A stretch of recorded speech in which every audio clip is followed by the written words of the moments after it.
இது கார்த்திகா ஹாபீஸ் சேனலுங்க. இந்த ஹாபீஸ் சேனலுக்கு நாங்கள் உங்களை தொடர்ந்து வரவேற்கிறோம்.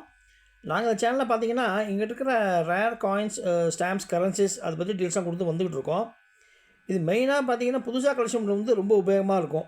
அதாவது ஸ்டாம்ப் கலெக்ஷனோ காயின் கலெக்ஷனோ நீங்கள் வந்து எப்படி வந்து வித்தியாசமாக சேர்க்குறீங்க, எப்படி வந்து இன்ஃபார்மேட்டிவாக இருக்குது அப்படிங்கிறத வச்சு தான் பின்னாடி வந்து அதுக்கு ஒரு வேல்யூ உண்டு. அதை நீங்கள் அந்த வேலையை வச்சு கூட நீங்கள் வந்து ஓரளவுக்கு விற்கலாம். விற்று கூட வந்து ஓரளவுக்கு பணம் சம்பாதிக்கலாம். ஆனால் இப்போ நிறைய பேர் வந்து கலெக்ஷன்லாம் பண்ணுறாங்க. ஸ்டாம்ப் கலெக்ஷனோ காயின் கலெக்ஷன் வந்து நிறைய பேர் பண்ணுறதுனால எப்படி வித்தியாசமாக கலெக்ஷன் பண்ணால் ஓரளவுக்கு வந்து நீங்கள் நல்ல விலைக்கு விற்கலான்றதை நாங்கள் வந்து ஒவ்வொரு பதிவுலையும் சொல்லிட்டு வரோம். அந்த வரிசையில் பார்த்தீங்கன்னா இன்றைக்கி வந்து ஒரு காயின் கொடுத்துருக்கோம் பாருங்களேன். இது வந்து நம்ம நாட்டு நாணயம் தான். இது 1945 வெளியே வந்த காயின். இதில் பாருங்கள், அதில் 1941 இருக்குது பாருங்கள். இது வந்து 1 ரூபி காயின். இது நார்மலாக பார்த்தீங்கன்னா மெட்டலில் தான் பண்ணுவாங்க. சில்வர் காயின்ஸ் தான் வந்து 1940 வந்தது. இது கொஞ்சம் வித்தியாசமாக வந்து இது லெட் இருக்குது பாருங்கள், அது ஈயம் அதில் செஞ்ச காயின். இது கொஞ்சம் ரேர் காயின். இதில் பாருங்கள், இது வந்து கலரே பார்த்திங்கன்னா கொஞ்சம் வித்தியாசமாக இருக்கும். ஒரு மாதிரி இந்த கருப்பு கலராக இருக்கும். அது சுற்றி நிறைய பூ இருக்குது பாருங்கள். அதாவது அதில் என்ன பார்த்திங்கன்னா ரோஜா பூ, அதே மாதிரி புளியார இலை, அதே மாதிரி வந்து நெருஞ்சி பூ, அந்த பூலாம் இருக்குது. தாமரையும் இருக்குது. அது கொஞ்சம் லைட்டாக தெரியும்.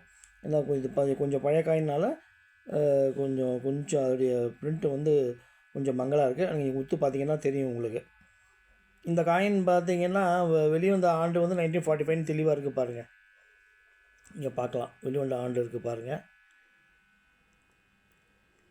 இது வந்து மன்னர் கிங் ஜார்ஜ் 6 அவர் இருந்தப்போ வெளியே வந்த காயின். இது இன்னொரு சைடு பாருங்கள், பார்த்திங்கன்னா மன்னர் உருவம் தெரியுது பாருங்கள். அதே மாதிரி கிங் ஜார்ஜ் 6 அப்படின்னு எழுதியிருக்கு, நீங்கள் பார்க்கலாம்.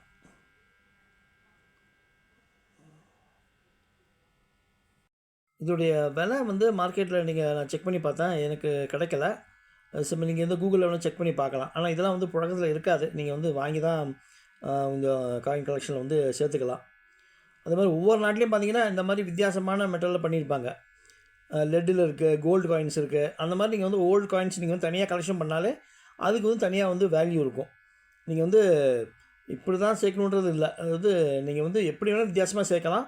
வித்தியாசமாக சேர்க்குறது வந்து ஒரு கொஞ்சம் கோர்வையாக இருக்கணும். நீங்கள் வெறும் காயின்ஸுன்னு சேர்த்துட்டிங்கன்னா உங்களுக்கு வந்து ஒரு வேல்யூ இருக்காது. இந்த மாதிரி தனித்துவமாக இருந்துச்சு அப்படின்னா உங்கள் காயின் கலெக்ஷனுக்கு வந்து வேல்யூ அதிகமாக இருக்கும். மேலும் இந்த மாதிரி தகவலுக்கு தொடர்ந்து சேனலை லைக் பண்ணுங்கள், ஷேர் பண்ணுங்கள், சப்ஸ்கிரைப் பண்ணுங்கள். நன்றி, வணக்கம், வாழ்க வளமுடன்.